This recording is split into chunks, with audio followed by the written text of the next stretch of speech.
Bueno, muy bien, muy buenos días para todos. De nuevo, muchas gracias por acompañarnos en la actividad académica del programa de Medicina Crítica y Cuidado Intensivo en aulas abiertas. El día de hoy tenemos una actividad muy especial, es la presentación de la tesis de grado de uno de nuestros fellows. Para el próximo jueves tenemos también la presentación de tesis de grado de otros dos de los fellows de nuestro programa. En el día de hoy, entonces, vamos a presentar un trabajo desarrollado con base en una base de datos que tenemos en el programa de Medicina Crítica y Cuidado Intensivo, específicamente en el eje temático de enfermedades cardiovasculares. Es una base de datos construida hace muchos años, inicialmente compartida con el Hospital San Vicente de Paúl, la San Vicente Fundación, y ahora pues utilizada en la IPS universitaria. De esa base de datos han salido varios estudios, unos estudios muy importantes con los cuales se han graduado buena parte de nuestros residentes, incluyendo algunos análisis de utilización de agentes cardiotónicos en el posoperatorio de cirugía cardíaca, la utilización de algunos puntajes de severidad en cirugía cardíaca, un RCT nuestro con la utilización de salino hipertónico, y en fin, varios otros trabajos que inclusive han sido reconocidos en el Congreso Nacional como trabajos seleccionados y de muy buena presentación.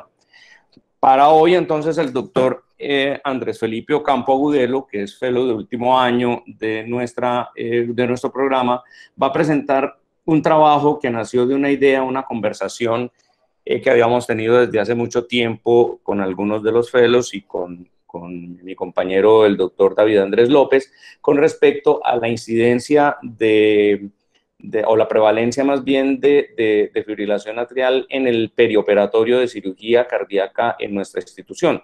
Mucho más teniendo en cuenta que la fibrilación atrial no solamente es una enfermedad, un diagnóstico acompañante de la mayoría de diagnósticos de los pacientes que van para cirugía cardíaca, tanto valvulares como coronarios, sino que también es una variable o un predictor independiente de mal pronóstico, no solamente de estancia hospitalaria prolongada, de alteraciones de la funcionalidad cardiovascular, sino también de mortalidad. Entonces, en una conversación con el doctor Francisco Villegas, quien nos va a acompañar de pronto al final de esta reunión porque tenía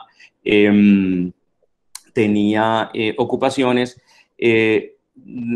tomamos, digamos que como un ejercicio interdisciplinar, evaluar cómo era el comportamiento de los pacientes que llegaban con fibrilación atrial a cirugía cardíaca y los que salían con un nuevo diagnóstico de fibrilación atrial, especialmente con lo que tiene que ver con riesgo, puesto que, como se van a dar cuenta en la presentación de Andrés Felipe, buena parte de los puntajes de severidad, incluyendo el CHA2-VAS, es simplemente una extrapolación de algo que nos han enseñado los electrofisiólogos con respecto a la evaluación de fibrilación atrial no perioperatoria.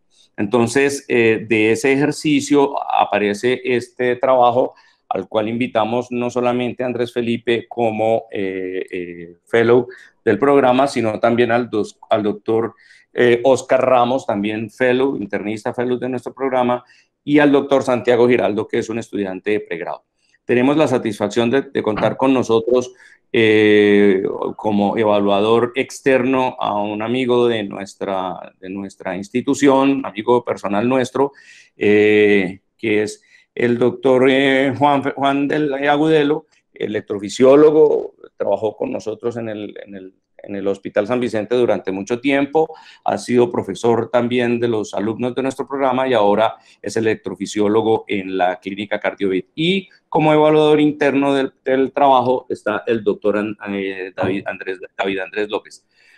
Al final de la presentación, entonces hacemos el ejercicio de preguntas, observaciones, y vamos a dar un tiempito extra adicional más allá de las 8:30, simplemente para que podamos hacer un pequeño debate, si a ustedes les parece.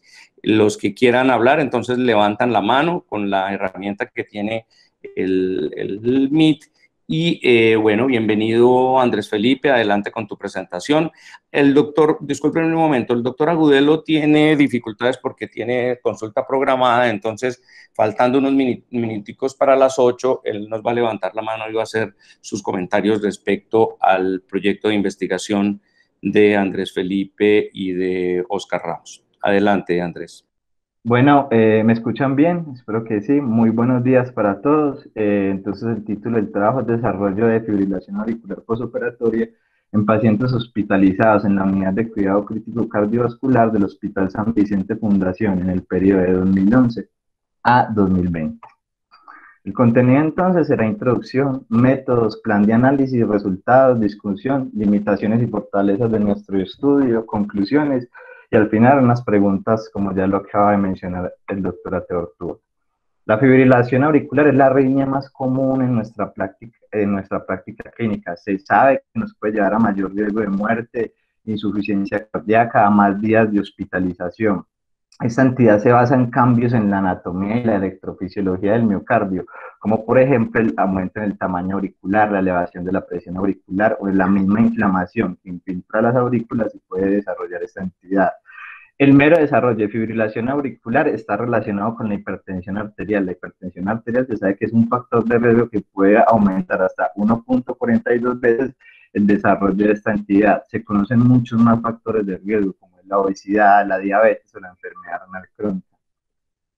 La disminución de la refractaridad auricular durante la fibrilación se basa en que es un cambio en la composición de los canales iónicos, que son los responsables de la repolarización auricular, y eso se le define remodelado eléctrico, a ese cambio en la composición de los canales iónicos. Ese corto periodo refractario auricular llevado de la remodelación eléctrica puede instaurarse en menos de una semana y en algunos casos puede ser limitado, pero en otros casos puede desarrollar una fibrilación auricular instaurado permanente.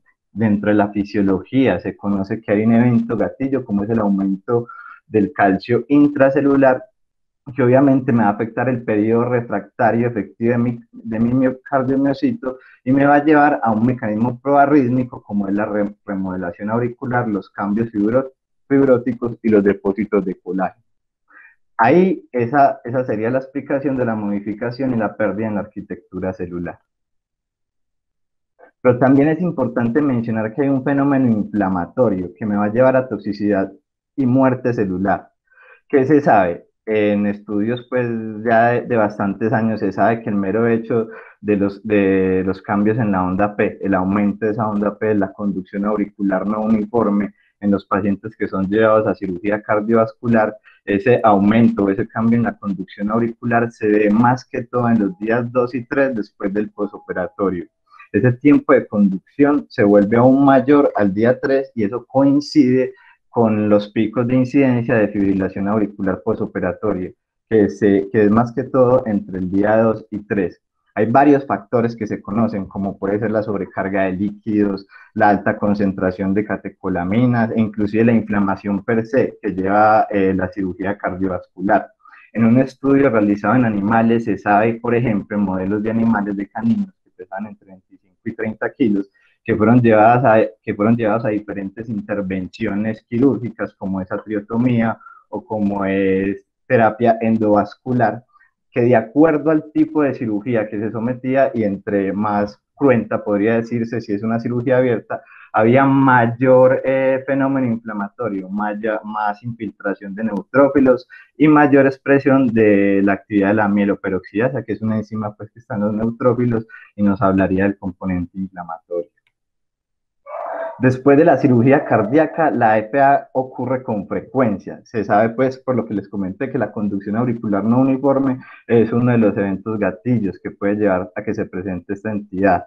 La incidencia puede oscilar, depende de donde la revisemos, entre un 20 y el 60%.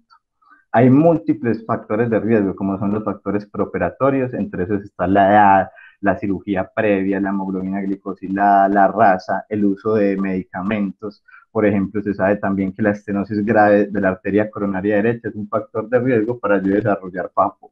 Sí, eso como preoperatorio. Y entre los factores de riesgo perioperatorios está la pericarditis, el agrandamiento de la aurícula, la isquemia auricular, el estrés oxidativo, y algo muy importante es que se ha visto que aquellos pacientes que se someten a cirugía a bypass coronario sin bomba tienen menos riesgo de sufrir de fibrilación auricular postoperatoria que aquellos que se someten a un bypass con bomba. Han habido pues, estudios clínicos que han tratado de mirar qué factores de riesgo y qué índices nos pueden predecir que mi paciente sufra de fibrilación auricular durante su postoperatorio de cirugía cardiovascular. Que se ha encontrado que hasta el momento variables como la edad, el antecedente de enfermedad pulmonar obstructiva crónica y el uso o no de beta bloqueadores son factores que me pueden llevar al desarrollo o no de esta entidad. La PAPO entonces se define como el desarrollo de fibrilación auricular de nueva aparición en el postoperatorio. Es más común en pacientes que se someten a procedimientos cardiovasculares o torácicos, pero también se puede presentar en otros modelos quirúrgicos. Suele ocurrir casi el 90% de la fibrilación auricular postoperatoria se manifiesta en los primeros 7 días del postoperatorio y su pico de más alta incidencia es en el segundo y el tercer día. Solamente un 4 a 6% de los pacientes presentan FA postoperatoria después del día sexto. ¿Por qué hablamos entonces de FAPO? Se sabe ahora que el desarrollo de esta entidad no solamente me va a llevar a que mi paciente tenga una más alta carga farmacológica, sino que también me va a llevar a que mi paciente esté más días, tenga más días de estancia hospitalaria, me aumenta el riesgo de SB, me aumenta el riesgo de complicaciones renales y neurológicas, y se sabe que me lleva a mayor mortalidad. La PAPO es un problema que es difícil de abordar, y es difícil determinar cuál es el tratamiento óptimo y específico para cada paciente. El ensayo Excel, que es un ensayo reciente que trata de analizar la incidencia de fibrilación auricular en pacientes que son llevados a cirugía cardiovascular, vio que estos pacientes que desarrollaban fibrilación auricular a largo plazo había una disminución en la calidad de vida y demostró que también podía llevar a desenlaces como mortalidad. Los datos actuales que tenemos nos hablan de factores de riesgo que aún del todo no están bien tipificados, y a pesar de que se presenten unos ORs en la literatura, se sigue buscando realmente qué factores de riesgo son lo bastante importantes como para impactar en la aparición de esta enfermedad. Dentro de nuestra búsqueda de la literatura encontramos que la edad, el EPOC, la enfermedad renal crónica, inclusive sufrir de fibrilación auricular previa, aumentan el riesgo y son factores que me predisponen al desarrollo de fibrilación auricular postoperatoria. Este último metaanálisis que salió en abril del 2021, el mes pasado, hacía una revisión sistemática de metaanálisis. En total encontraron 57 estudios. Cuando los analizaron, ellos vieron que la mortalidad en los pacientes que sufrían fibrilación auricular después de cirugía cardíaca aumentaba el riesgo de mortalidad en 1.92, inclusive el riesgo de stroke, el riesgo de falla renal aguda, y me aumentaba los días de estancia hospitalaria. Eso en el ambiente perioperativo. Y a largo término también observaron que me aumentaba la mortalidad en esos pacientes que desarrollaban fibrilación auricular postoperatoria. Entonces, en nuestro conocimiento no existe a nivel local ni nacional estudios científicos de pacientes sometidos a cirugía cardíaca y que evalúen la aparición de fibrilación auricular postquirúrgica. De ahí nace el interés para realizar nuestro estudio. Tener información al respecto aportaría el conocimiento del comportamiento de este fenómeno en la población local. Nos permitiría comparar ese comportamiento con lo reportado en la literatura internacional y nos abriría las puertas para generar nuevas estrategias que nos permitan prevenir esta complicación e impactar en el alto costo clínico que tiene. El objetivo de nuestro estudio fue determinar en un grupo de pacientes sometidos a cirugía cardiovascular en el Hospital Universitario San Vicente Fundación entre el periodo de 2011 y 2020 cuáles fueron los factores de riesgo asociados con el desarrollo de fibrilación auricular postoperatoria. Adicionalmente, caracterizamos la población de pacientes que desarrollaron PAPO y establecimos la contribución específica de cada factor de riesgo, con el fin de generar nuevos conocimientos y aportar información para la elaboración de guías de práctica clínica específicas del tema. Dentro de nuestros métodos, el Hospital San Vicente es una institución privada que cuenta con servicios de alta complejidad, se encuentra en la ciudad de Medellín, en el departamento de Antioquia. Dentro de sus instalaciones se encuentra la UCI cardiovascular, que atiende patologías complejas y realiza el cuidado postoperatorio de estos pacientes. Desarrollamos un estudio observacional analítico de casos sin controles de una muestra recolectada entre el año 2011 y 2020.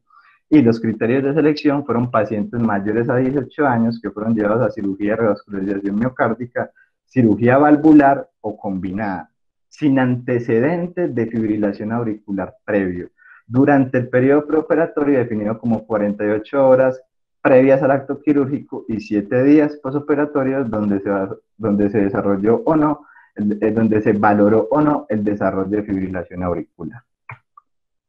El caso fue definido como pacientes sometidos a cirugía de revascularización, cirugía valvular o combinada sin el antecedente durante los primeros 7 días. El diagnóstico se realizó mediante un registro de electrocardiograma que mostrara la presencia de características de fibrilación auricular, como la ausencia de onda P e intervalos RR irregulares, que durase por lo menos 30 segundos. Ese era el caso, y los controles eran los pacientes sometidos a cirugía de revascularización miocárdica sin antecedente de fibrilación auricular que no desarrollaron fibrilación auricular en los primeros 7 días del posoperatorio, con un rango de coincidencia de 30 días calendario con su control respectivo. El caso y el control tuvieron una diferencia de ser intervenidos de no más de 30 días. Las variables que seleccionamos fueron previamente por la revisión de la bibliografía que se realizó.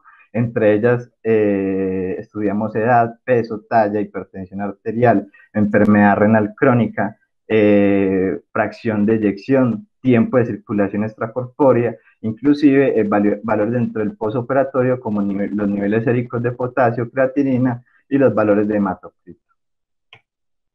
Dentro del plan de recolección se revisó pues, la base de datos que previamente fue llenada con datos de las historias clínicas de los pacientes. Esto fue realizado por dos evaluadores donde se propugnó que la información de las variables fuera correctamente, para lo cual entonces en las cuales teníamos dudas se revisaban las notas de las historias clínicas asegurando el correcto registro del dato. Los investigadores estaban entrenados en el manejo de la plataforma, la historia clínica electrónica del SAC, y el proyecto fue aprobado por el Comité de Ética de Investigación de la Fundación Hospitalaria San Vicente de Paúl en el acta 03 del año 2021. Realizamos un cálculo del tamaño de muestra mediante un programa estadístico de PIDAD. Ahí más o menos con la ayuda de ese programa definimos el OR para el cálculo del tamaño de muestra de acuerdo a lo que encontramos a la literatura. Los ORs que encontramos oscilaban entre 1 y 3, entonces por lo tanto escogimos un OR de 2 y con ello, con esa dicha magnitud, pudimos asegurar, pudimos calcular el tamaño de muestra. ¿Qué hice con los siguientes supuestos? Uno, que el caso de que una proporción de factores de riesgo en los casos expuestos fuera del 60%. Con un nivel de confianza del 95% y una potencia del estudio del 80%. Estimamos en total que necesitamos 88 casos y por cada caso asignamos 3 controles con el fin de aumentar la potencia estadística. Realizamos apareamiento según la fecha de cirugía y la edad del paciente. Dentro del plan de análisis para el primer objetivo, que era determinar qué factores de riesgo se asociaban a la aparición de FAPO, realizamos un análisis univariado con los resúmenes estadísticos descriptivos que ya más adelante vamos a presentar. Las variables cualitativas las obtuvimos en frecuencias absolutas y porcentuales. Para las cuantitativas analizamos la distribución mediante el test de Kolmogorov-Smirnov y determinamos y con ello determinamos si presentaba una distribución normal. Para el segundo objetivo, que era determinar qué factores de riesgo se asocian a la aparición de FAPO, realizamos un análisis bivariado con los casos y los controles respectivos. Mediante las pruebas estadísticas, según la naturaleza de la variable, por ejemplo, para las variables cualitativas, realizamos una prueba de chi cuadrado de Pearson y para las cuantitativas, las que distribuyeron normal, se buscaron diferentes mediante la prueba de test Turing. Las que no distribuyeron normal, utilizamos la prueba de Human-Whitney. Obtuvimos OR crudos para las variables dependientes y luego esos OR fueron ajustados en el análisis multivariado. Determinamos el valor de P de cada asociación con el intervalo de confianza al 95%, y esto fue, pues, cuando sucedía, si esto pasaba, era estadísticamente significativo. Realizamos también una categorización de variables continuas, las cuales fueron la PEVI y el tiempo de circulación extracorpórea y el tiempo de pisa aórtica. Esta categorización la realizamos de acuerdo a los puntos de corte que encontramos en la literatura. Por lo tanto, entonces separamos el análisis en cuanto a los pacientes con una PEVI mayor al 45 y menor al 45. Y cuando analizamos los tiempos de circulación extracorpórea, nos propusimos dos límites, que fue para el tiempo de sexy mayor o menor a 120 minutos, y para el tiempo de pinza aórtica fue mayor o menor a 110 minutos, según la literatura que revisamos. Y para el tercer objetivo, que era establecer la contribución específica de cada uno de los factores de forma individual, se realizó una regresión logística binaria mediante el método ENTER, en el cual pues es un método matemático en el cual pues se desarrolla, se colocan distintas variables, se le da un valor y luego que esa variable se le da un valor, se va quitando y se colocan las otras variables, volviendo a construir un modelo de regresión, y eso es el método ENTER para realizar el análisis bivariado. Listo. Los resultados. Bueno, Andrés, gracias por la intervención. Bueno, en cuanto a los resultados, si se pueden dar cuenta, esta sería la tabla 1, que están los datos y antecedentes personales de los pacientes y los datos demográficos que pudimos haber recolectado, que Andrés ha especificado previamente y se especificaron en el protocolo. Encontramos en nuestra base de datos que fueron 1.010 pacientes en total, pacientes sometidos a cirugía cardiovascular, como lo había mencionado Andrés, ya sea revascularización coronaria, reemplazo valvular o combinada. 80 pacientes que cumplían los criterios de inclusión para hablar de fibrilación auricular postoperatoria, y de acuerdo a lo que habíamos hablado, que se iban a dar 3 controles, fueron 240 pacientes en los controles. Así que el total de pacientes que incluimos fueron 320 para análisis de casos y controles. Cuando evaluamos el porcentaje, la presencia en el total de la base de datos de 1.010 pacientes, fue aproximadamente el 8% de los casos que presentaron fibrilación auricular. En cuanto a la edad promedio, si dan cuenta en la tabla 1, el grupo de los casos fue de 63.7 años, ¿verdad? Y el grupo de los controles 62.5, muy parecido. Y es lo que vemos en la literatura previamente revisada, más o menos estamos en ese rango etario. Adicionalmente, si se dan cuenta, pues entre los antecedentes personales, bueno, antes de hablar de los antecedentes personales, género masculino fue mucho más común. También es lo que se ha referido previamente en la literatura asociada a fibrilación auricular postoperatoria. Y en cuanto a los antecedentes personales, si bien pusimos una lista grande que fue de acuerdo a lo que encontramos en la revisión extensa de la literatura que hicimos, digamos que lo más significativo fue la enfermedad pulmonar obstructiva crónica, en la cual se encontró en el 20% de los casos y en el 10% del grupo de los controles, y sí fue estadísticamente significativa, un OR de 2.25, y si se dan cuenta, una P de 0.019. Del resto, llamativo, la cirugía coronaria previa, aunque es un bajo porcentaje de pacientes que tuvieron cirugía coronaria previa, solamente el 5% del grupo de fibrilación auricular. Cuando miramos otros factores de riesgo cardiovascular y que se han descrito en la literatura, la falla renal, diabetes mellitus o el antecedente previo de enfermedad cerebrovascular, no fueron significativos en nuestros pacientes. Hay que resaltar que en cuanto a las variables antropométricas, si bien en la literatura se ha descrito de que los pacientes con obesidad y a mayor índice de masa corporal, mayor riesgo de presentar fibrilación auricular, en nuestros pacientes no fue significativo, pero creo que también está asociado a que es muy difícil cuando revisamos la historia en la base de datos. No somos muy juiciosos al colocar índice de masa corporal, no somos juiciosos al colocar la talla del paciente, y eso hace obviamente de que se dificulte posteriormente el análisis de los datos. Yo creo que esto es un resumen de todo lo que les comenté previamente. Adelante, Andrés. Ya hablando acerca de las variables asociadas del desarrollo como tal de fibrilación postoperatoria, en el análisis univariado con las variables seleccionadas previamente, encontramos que la falla cardíaca descompensada se presentó aproximadamente en el 27.5% de los pacientes que presentaron fibrilación auricular postoperatoria con una P de 0.079, cuando evaluamos posteriormente, de acuerdo a los cortes que miramos, entre menor sea la fracción de eyección, mayor será el riesgo de presentar fibrilación auricular postoperatoria. Nosotros colocamos un corte entre menor y mayor a 45. Si se dan cuenta, los pacientes que tenían fracción de eyección menor a 45, en el grupo de los casos presentaron más fibrilación auricular cuando comparamos con los controles, y fue estadísticamente significativo en ese momento. Del resto de valores, realmente cuando miramos, si bien en la literatura está descrito el tiempo de circulación extracorpórea, que colocamos un rango de menor a 120 y mayor a 120, en este análisis univariado no encontramos una diferencia estadísticamente significativa, pero si se dan cuenta en la... Andrés, un momentico. En el tiempo de pinza aórtica, cuando dividimos el tiempo entre menor o mayor o igual a 110, si encontramos una diferencia estadísticamente significativa que va acorde a ciertas publicaciones descritas previamente. El uso de milrinone, creo que fueron pocos pacientes. Si hay ya estudios previos, por ahí en el 2008 se publicó un estudio en el cual demostraba que el OR era muy importante. Pacientes que requerían en el intra o en el postoperatorio milrinone tenían mayor riesgo de fibrilación auricular postoperatoria. Tuvimos muy pocos pacientes, si se dan cuenta, 6.3% para los casos, y los controles solo fue el 4.2%, entonces no es estadísticamente significativo.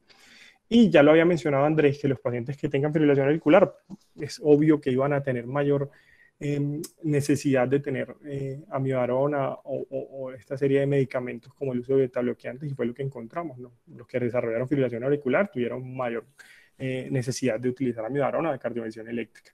Y otro dato llamativo para resaltar, que nuestros pacientes, los pacientes con fibrilación auricular postoperatoria, miren que sí fue una diferencia.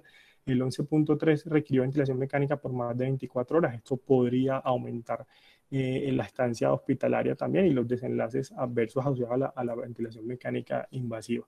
Del resto, la creatinina al ingreso, potasio y hematocrito en nuestro estudio no fue significativo, por lo menos en esta tabla univariada. Andrés. Listo, sigo. ¿Por qué se fue? Listo. Ahí. Listo. Adicionalmente, se realizó un análisis multivariado por medio de regresión logística, como lo había explicado Andrés, y encontramos con significancia estadística lo que habíamos visto previamente, pues la fracción de eyección menor a 45%, el tiempo de pinza, que fue lo que les mencioné previamente.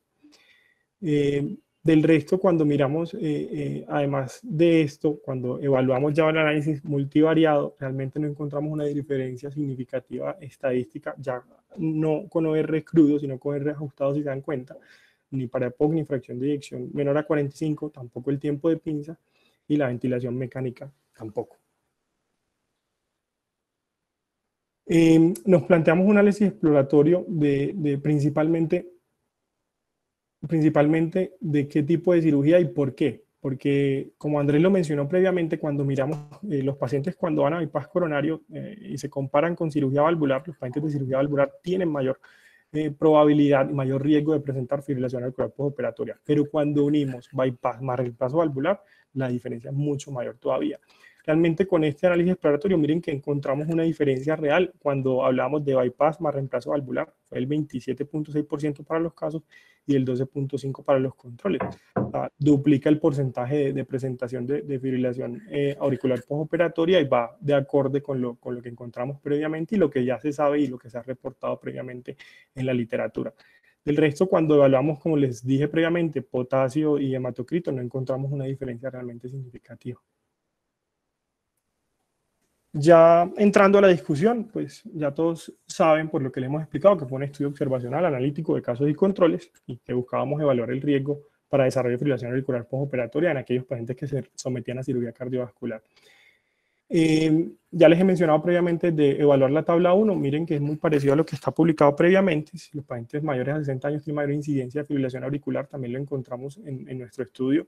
Villarreal y colaboradores, que es uno de los estudios más importantes para fibrilación auricular postoperatoria en cirugía cardiovascular, encontraron un corte de 65 años, y miren que fue un OR 2.4 en pacientes que fueron llevados a revascularización coronaria. Entonces esto es coherente con nuestro promedio de edad, que fue 63.7 años de edad, ¿verdad? Y además de eso, miren que en nuestros pacientes, en nuestra población, más del 68% de los pacientes fueron mayores a 60 años.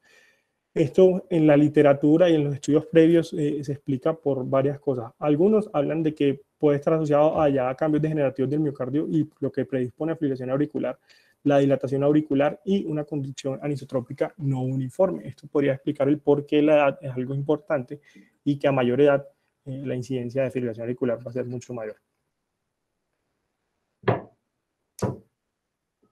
En cuanto al sexo, también ya lo había resaltado al analizar la tabla 1, en la mayoría de estudios, también se habla de que los pacientes de sexo masculino van a tener mayor probabilidad de tener fibrilación auricular postoperatoria, y miren que en nuestro grupo de pacientes fue el 68% de los pacientes eran de sexo masculino. En cuanto a la enfermedad pulmonar obstructiva crónica, ya de mucho tiempo atrás, y Matthew principalmente, colaboradores habían hablado de que había una probabilidad aumentada, y ellos dicen, y encontraron en su estudio un porcentaje del 43% para desarrollar fibrilación auricular postoperatoria, y también vimos esa tendencia en nuestros pacientes en los casos de fibrilación auricular. Ya hablando de creatinina prequirúrgica, esto es un dato muy importante que nos llamó la atención y por eso lo incluimos en nuestro análisis y por eso evaluamos esta variable. Pero realmente lo que encontramos en la literatura es que son cortes de creatina prequirúrgica mayores a 2.5 miligramos sobre decilitro, los cuales generan un riesgo importante. En nuestro estudio, cuando miramos la mediana, fue de 0.92, entonces creemos de que esta fue la razón por la cual, al estar por debajo de esos valores que generan riesgo, no encontramos una diferencia estadísticamente significativa ni marcada. Entonces, creo que es más porque nuestros pacientes no tenían enfermedad renal crónica, ni tampoco tenían enfermedad renal aguda o agudizada en el momento de la cirugía. En cuanto a la hipocalemia, ¿por qué soportar de que no encontramos estos datos de asociación en nuestros pacientes? Cuando miramos potasios menores a 3,5 y menores a 3, ¿verdad? Estos son los que dan un riesgo real para presentar para presentar fibrilación auricular postoperatoria cuando se comparan con pacientes con niveles de potasio normales. En nuestro estudio, cuando miramos la hipopotasemia, fue infrecuente realmente. La mayoría de pacientes, nuestra mediana fue entre límites normales. Esto podría decir que por eso fue que no encontramos una asociación significativa. Adicionalmente, como ya les había mencionado previamente, la fracción de eyección, entre menor fracción de eyección, es mucho más probable que tengamos fibrilación auricular postoperatoria. Ya Villarreal lo había hablado y miren que es un R1.7. En nuestro estudio encontramos en aquellos pacientes con fracción de eyección reducida que dejamos un corte de 45%, ¿verdad? Que era el 20.2% de los controles, y en los casos fue del 36.6%, un 16% mayor. Del resto, pues esto lo hemos hablado previamente, de acuerdo al procedimiento, así será mayor la incidencia. Entonces las cirugías cardiovasculares y torácicas tienen mayor incidencia, mayor presentación de fibrilación auricular postoperatoria que el resto de cirugías. Y si es combinada, mucho mayor. Entonces, esto era lo que les mencionaba previamente. Entonces, miren que entre el 20 al 40% de los pacientes con procedimientos valvulares aislados van a presentar fibrilación auricular. Pero miren que los que son a procedimientos combinados, como bypass coronario o intervención valvular, la tasa pasa del 40 al 50 a 60%, y fue lo que encontramos como datos adicionales en nuestro estudio. Porque miren que la diferencia fue el 27.6 en aquellos de los casos que se llevaron a una cirugía combinada versus el 12.5 en aquellos pacientes que requirieron de los controles, una cirugía combinada. En cuanto al soporte inotrópico, Fleming previamente en el 2008 había publicado un dato muy interesante, y por eso es la razón de haber incluido milrinone. Miren que los pacientes que en ese momento y en ese estudio se llevaron a cirugía cardiovascular requirieron soporte con milrinone, 58.2% de esos pacientes desarrollaron fibrilación auricular versus el 26.1% de los que no. Y miren que el OR es de 4.8. Este OR nos pareció muy importante y por eso incluimos esta variable del uso o no de inotrópicos, y específicamente milrinone fue los datos que recolectamos en nuestra base de datos. Encontramos de que no hubo diferencia significativa, pero simple y sencillamente porque la muestra para este grupo de pacientes era muy pequeña. Miren que fue el 6.3% que requirió este tipo de inotrópico. Entonces, realmente no íbamos a encontrar una asociación estadísticamente significativa con una muestra tan pequeña. En cuanto a las limitaciones y fortalezas del estudio, pues principalmente la fortaleza creo que la resaltamos al inicio, tanto el doctor Horacio y Andrés lo han resaltado. No tenemos un estudio hasta ahora, no conocemos un estudio hasta ahora que hable acerca de cuál es la población, que describa cuál es la población y cuál es el riesgo de nuestros pacientes colombianos, ni siquiera tampoco en Antioquia, que desarrollan fibrilación auricular postoperatoria posterior a la cirugía cardiovascular. Entonces yo creo que esa es la mayor fortaleza de nuestro estudio y abre la ventana para realizar nuevos estudios, ¿verdad? En cuanto a las limitaciones, lo tenemos claro que el seguimiento fue muy limitado, fue solo hasta los primeros 7 días, lo que nos llevó a que no reportáramos la mortalidad en esta muestra poblacional analizada y que la mortalidad obviamente es un resultado muy importante y de peso en cualquier estudio. Otra limitación es que nos faltó algunos datos de seguimiento en los tiempos de circulación extracorpóreas y tiempo de pinza aórtica, tanto en la consignación de la base de datos y cuando analizábamos las historias clínicas por errores, ¿no? Porque no quedaba consignado el tiempo exacto. Y adicionalmente, a sabiendas de que la enfermedad pulmonar obstructiva crónica es un factor que predispone, que ya se ha descrito previamente, que también lo encontramos en nuestro estudio, ¿verdad? Digamos que el diagnóstico se hizo como por antecedente, más no como es el gol estándar por una espirometría previa. En nuestro medio es súper difícil, o muy difícil que un paciente con EPOC nos comente si tiene espirometría o no, y solo lo que teníamos consignado en la historia como antecedente lo colocábamos como EPOC o no. Del resto, pues ya nos queda solo hablar de las conclusiones, y para nosotros las conclusiones fueron que la fibrilación auricular posterior a cirugía cardiovascular en una población local estudiada presenta un comportamiento clínico similar al reportado en la literatura mundial. Observamos que principalmente la edad avanzada, el género masculino y la enfermedad pulmonar obstructiva crónica son antecedentes de peso y de importancia que generan un riesgo para el desarrollo de la fibrilación auricular postoperatoria, y que no solo eso, sino que ya lo que se ha descrito previamente y lo que hemos recalcado durante la presentación, la fracción de eyección por debajo del 45% pudiese ser un factor determinante para la aparición de la fibrilación auricular postoperatoria. Y no menos importante, la cirugía realizada, y más si es combinada, pudiese también darnos un factor de riesgo mucho mayor, y eso someter a nuestros pacientes obviamente a mayor requerimiento de antiarrítmicos, de terapia de cardioversión eléctrica. Como lo mencionamos, un dato que nos pareció importante, el porcentaje mayor de pacientes que requieren ventilación mecánica más de 24 horas, y esto obviamente aumentaría no solamente los costos, sino que la morbilidad también en esta población de riesgo. Muchas gracias. Muy bien, muchísimas gracias Oscar y Andrés Felipe por la presentación. El doctor Juan Fernando Agudelo, adelante por favor, Juan Fernando. Buenos días Luis, buenos días a David, amigos muy queridos, muchas gracias por haberme considerado como jurado de este trabajo de grado. Tengo varios comentarios para hacer. En primer lugar, quiero felicitarlos por el esfuerzo. Realmente es un trabajo que es bastante pertinente, dado que la fibrilación auricular, como ustedes bien le dijeron, es una condición bastante frecuente en el postoperatorio de cirugía cardíaca. Me permito a continuación hacer algunos comentarios y preguntas acerca de la excelente presentación que ustedes hicieron. En primer lugar, dentro de la definición que ustedes utilizaron, ustedes consideraron que caso era un paciente que no tenía fibrilación auricular dentro de los 7 días anteriores. Me parece que esa definición, si bien pues yo entiendo la situación de la base de datos y tal, es una definición que es bastante corta, dado que muchos pacientes, ustedes lo saben, tienen fibrilación auricular subclínica o fibrilación auricular que no había sido diagnosticada antes. Entonces es muy difícil, digamos, extraer los pacientes que realmente tienen una fibrilación auricular circunscrita al transoperatorio, de manera que es una definición que con las limitaciones que pueda tener este diseño, me parece que hay que considerarla en la discusión, porque usted puede tener una fibrilación auricular que le dio hace 2 o 3 años, y eso ya de por sí es un factor de riesgo para que haga fibrilación auricular en el postoperatorio. Y obviamente también juega detrás de la definición previa el hecho de que tenga una carga rítmica importante antes y que el paciente en muchas ocasiones no haya tenido el diagnóstico adecuado. Entonces me parece que 7 días de antecedentes sin fibrilación auricular es demasiado corto para circunscribir una fibrilación auricular solamente al periodo de cirugía. Hay una cosa que me llamó la atención en segundo lugar, y es que no vi por ninguna parte el tamaño de las aurículas. Y ustedes saben que la fibrilación auricular es una condición que ustedes describieron bastante bien en el contexto perioperatorio, pero es muy importante anotar las anormalidades anatómicas en la aurícula como factor de riesgo.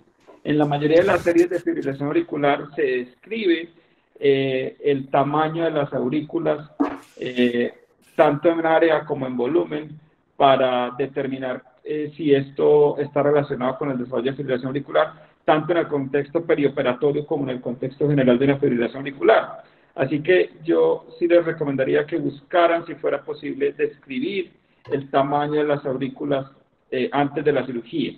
Digamos que desde el punto de vista clínico, cuando uno tiene un paciente que tiene una aurícula muy grande, uno presume que ese paciente ha tenido antes fibrilación auricular, y eso, digamos que estaría en contra del diagnóstico de fibrilación auricular perioperatoria.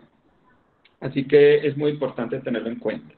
El otro punto es lo que ustedes mencionaban acerca del índice de masa corporal. Ustedes saben que la obesidad y el sobrepeso son factores de riesgo para la fibrilación auricular, y son factores de riesgo también que pueden estar, digamos, relacionados con el desarrollo de una fibrilación auricular no perioperatorio. De tal manera que describirlo es bastante importante. Reconozco las limitaciones que ustedes bien mencionaron, pero me parece que en la medida de lo posible aclarar el tema del índice de masa corporal puede ayudar un poco a establecer la diferencia entre una fibrilación auricular, digámoslo, paroxística, que se manifiesta además en el perioperatorio, porque al final de todo esto lo que uno quiere saber como clínico es si esa fibrilación auricular en el postoperatorio tiene consecuencias en la estancia en UCI, consecuencias en el manejo, consecuencias por supuesto en la mortalidad, pero más allá de eso, lo que a uno le preguntan al final es si es que el paciente va a quedar con fibrilación auricular. Entonces uno tiene que ser muy cauto a la hora de circunscribir un episodio a solo perioperatorio, y estos factores que yo les estoy contando pueden ayudar a discriminar eso. Hay otra cosa que me llama la atención, y es que ustedes discriminaron la fracción de eyección como una variable dicotómica entre menor y mayor de 45, y eso tiene implicaciones para el tamaño de muestra. Yo no soy estadístico ni pretendo serlo, pero por supuesto sería mucho más preciso si pudiéramos considerar la fracción de eyección como una variable continua, porque decir que con 44 el riesgo es 1 y con 46 el riesgo es otro es un poco arbitrario. Finalmente, antes de pasar a las fortalezas y las limitaciones, me gustaría que hicieran un uso o una descripción más enfática de dos medicamentos que se han demostrado que tienen implicaciones en la fibrilación auricular. Bueno, de hecho, hay varios medicamentos que se han demostrado que tienen algún impacto en el desarrollo de fibrilación auricular perioperatoria. Uno es el uso de betabloqueadores previos y el segundo es el uso de estatinas. Ha habido quien le ponga magnesio perioperatorio, ha habido quien le ponga vitamina D, si la memoria me falla, y hay varios enfoques de los pacientes que van a llevarse a cirugía cardíaca. Mi profesor de cuidado intensivo, el doctor Marco Perafán, a todos los pacientes, por ejemplo, les ponía estatinas con independencia de si tienen dislipidemia o no, para disminuir el desarrollo de fibrilación auricular postoperatorio. Entonces es muy importante describir si hay alguna asociación entre el uso previo o no de estatinas y el desarrollo de CA postoperatoria, y también es muy importante describir con algún detenimiento el uso de los betabloqueadores previos o no como factor de riesgo para el desarrollo de fibrilación auricular postoperatoria. Celebro, pasando ya a las fortalezas y limitaciones del estudio, porque celebro que ustedes hayan desarrollado este estudio, porque realmente no hay suficiente información sobre la fibrilación auricular en Colombia, y mucho menos de la fibrilación auricular postoperatoria, así que es un trabajo que es completamente pertinente. En cuanto a las limitaciones, por supuesto que un seguimiento de 7 días es muy corto. La mayoría de las series de fibrilación auricular postoperatoria hablan de un seguimiento de 30 días, y vuelvo y reconozco las limitaciones que tiene trabajar con una base de datos que ya estaba, pero sí, digamos que dentro de los comentarios hay que hacer énfasis en el seguimiento, que es relativamente corto si se compara con otras series. Hay otra cosa que me parece muy interesante, y ustedes lo mencionaron, y es que lo que ustedes mencionaron del tipo de cirugía y el tiempo de pinza. Por supuesto que cuando la cirugía es más compleja, pues el tiempo de pinza va a ser más largo, de tal manera que esas dos variables siempre le van a estar correlacionadas. no se demora lo mismo el cirujano haciendo un bypass que haciendo un bypass más válvula, y si tiene 2 válvulas, pues por supuesto va a ser mucho más, y por supuesto que las cirugías que involucran cambio valvular o reparo valvular, pues no solamente tienen tiempo de pinza más largo, sino que son cirugías más complejas y que se desarrollan en pacientes que tienen, por lo general, ya tienen arteriopatía. Entonces ahí vuelve el tema de que cómo era el tamaño de la aurícula, que es tal vez el comentario más importante que yo les haría, que nunca supimos el volumen o el tamaño de las aurículas como un factor de riesgo para desarrollar fibrilación auricular postoperatoria. Esos eran mis comentarios. Les agradezco muchísimo por la atención. En lo que yo les pueda servir también con muchísimo gusto, estoy para ayudarles, y les doy paso a los demás compañeros. Muchas gracias. Muchas gracias, doctor Agudelo. Muchas gracias, Juan Fernando. David López, el doctor David López, que es el otro evaluador. Adelante, por favor, David. Muy buenos días a todos. Cordial saludo a todos los participantes, a Juan Fernando, que hace tiempo no habla con él. En primera instancia, pues felicitar para los investigadores, porque yo creo que de todas maneras es un trabajo pues, muy bueno, en el sentido que va a dar la pauta para investigaciones adicionales en este tema, ¿cierto? Yo quisiera, digamos, una preguntita es, ¿a qué atribuyen que, digamos, factores de riesgo conocidos como hipertensión arterial, de pronto no se documentó un resultado estadísticamente significativo en cuanto a mayor frecuencia de fibrilación auricular? ¿A qué le atribuyen eso? Porque es una pregunta para Andrés o para Oscar. Listo, profesor.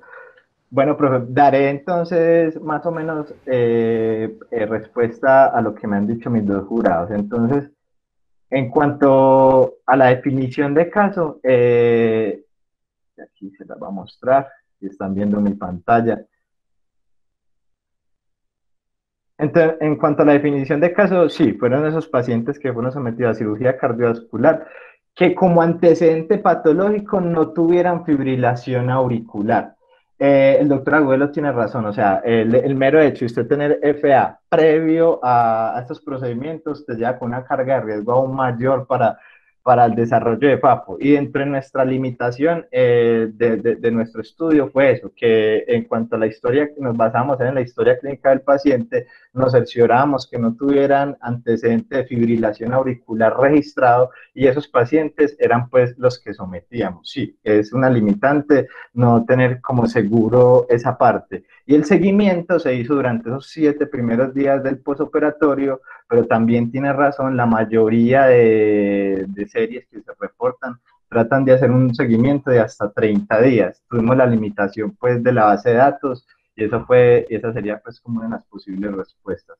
Cuanto al tamaño auricular, se sabe que el aumento en los volúmenes auriculares nos llevan a mayor riesgo de fibrilación auricular postoperatoria, pero en nuestra base de datos, lo que teníamos de las ecocardiografías que analizamos de estos pacientes, no estaba el dato siempre reportado. Entonces tuvimos más acceso, por ejemplo, a la PEVI de los pacientes, en el cual pudimos sacar ese dato de todos los pacientes, pero el tamaño auricular no era un dato, pues, una variable con la que contábamos siempre, pero es verdad, es uno de los factores de riesgo más importantes para el desarrollo de FA. Lo otro, como le había dicho Oscar, el índice de masa corporal, índices de masa corporal mayor a 30 también se comportan como factores de riesgo, pero no pudimos obtener el dato de la mayoría de nuestros pacientes de talla y peso, porque no estamos acostumbrados a tener ese dato en nuestra historia clínica. Es como una crítica a nivel personal de que se debería siempre tener este dato en la historia clínica de nuestro paciente. En cuanto a la fracción de eyección, sí, fue un poquito arbitrario escoger ese punto de corte, profe, pero fue más o menos de lo que pudimos revisar en la literatura para ver si hay una fracción de eyección comprometida o no. Y eso fue como más o menos lo que decidimos por lo que investigamos. En cuanto a la información local, sí, es bastante importante pues lo que nos aporta, sobre todo a nivel de estadísticas propias, porque lo que tenemos es literatura europea o americana. Y la pregunta del doctor David, ¿por qué factor de riesgo como hipertensión arterial no documentamos que tuviera un valor estadísticamente significativo? Fue por el tamaño de la muestra. Nos falta de pronto un tamaño más grande, más población. Esa sería como la respuesta que yo podría darle a esas preguntas, profesor. El doctor Oscar Ramos tiene algo más que adicionar, por favor. No, profe, realmente algo más que adicional no. Yo creo que Andrés y yo ya lo hemos discutido, lo del tamaño auricular, que es esencial, realmente es esencial. Y era un dato que era necesario para darle mucho más soporte al estudio. Pero como dice Andrés, lamentablemente en la base de datos no teníamos en la mayoría de los pacientes el valor del tamaño auricular. Entonces sí fue una limitación grande para el estudio que sí toca resaltarlo en las debilidades. Yo le quiero hacer una pregunta al doctor Juan Fernando. ¿Todavía Juan está por aquí? ¿Juan Fernando está todavía conectado? Por supuesto, aquí estoy. Hola, Juan. Bueno, te quería hacer esta pregunta porque, como te comentaba, esta base de datos, o más bien las variables que sacamos de esa base de datos, pues obviamente tiene enormes limitaciones, Juan, porque es una base de datos que, si no estoy mal, yo creo que te la mostré en algún momento cuando trabajabas en el San Vicente con nosotros. Es muy limitada, es muy antigua y tenía unos objetivos específicos porque nosotros arrancamos esa base de datos para evaluar puntajes de severidad. En ese momento era el Parsonet versus el Euroscore.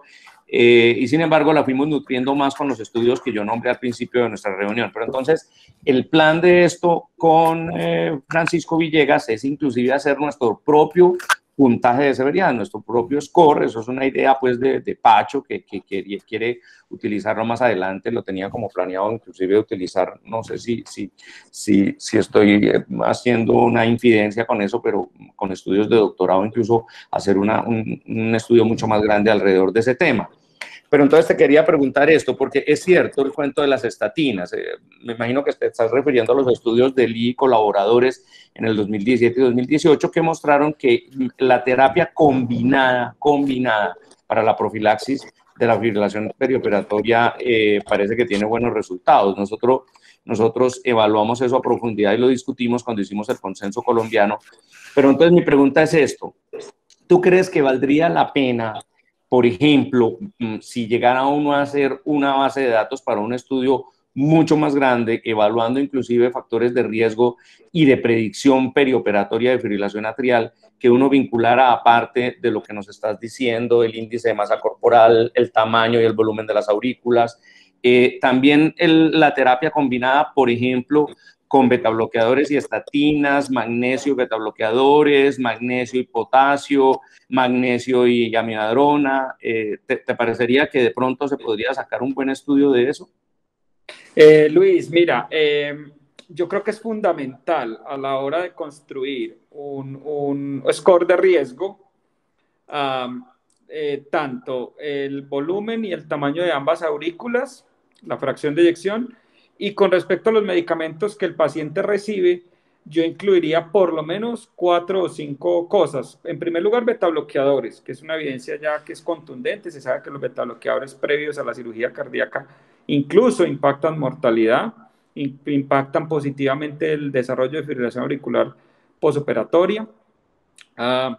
Incluiría el uso o no de estatinas, incluiría el uso o no de amiodarona, que eso también está digamos, en algunas escuelas incluso se hace profilácticamente, el uso o no de magnesio y, bueno, lo del potasio, incluso ahora hace poquito salió algo, está muy de moda el uso del epleronone y la espironolactona para disminuir el remodelamiento auricular. Eso pues no estamos hablando de perioperatorio, pero digamos que yo también incluiría ahí la presencia o no de espironolactona o de epleronona como factores para determinar si eso impacta positivamente o no el desarrollo de FEA posoperatoria.